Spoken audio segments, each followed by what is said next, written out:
یہ پریشانی میری سامان جمعیت نہ ہو، یہ جگر سوزی چراغ خانہ حکمت نہ ہو، ناتوانی ہی میری سرمایہ قوت نہ ہو، رشک جام جم میرا آئینہ حیرت نہ ہو، یہ تلاش متصل شمع جہان افروز ہے،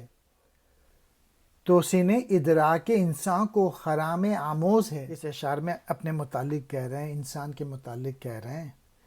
اے پھول تیرے الٹ تیرے برعکس میں جو ہوں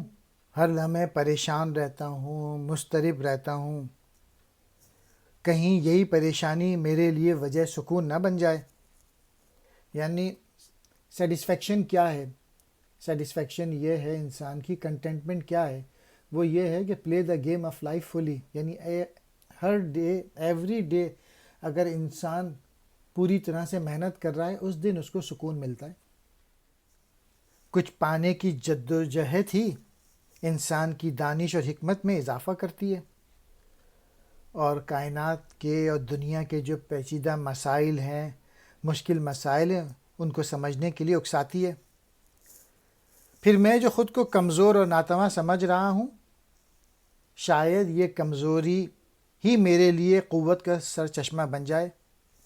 اور مجھ میں جو کچھ پانے کی جستجو ہے وہی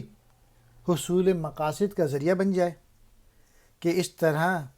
میں مسلسل جستجو کر کے پورے زمانے کو روشنی عطا کروں، اور یہی انسانی عقل و شعور میں اضافے کا سبب اور وجہ بنتی ہے۔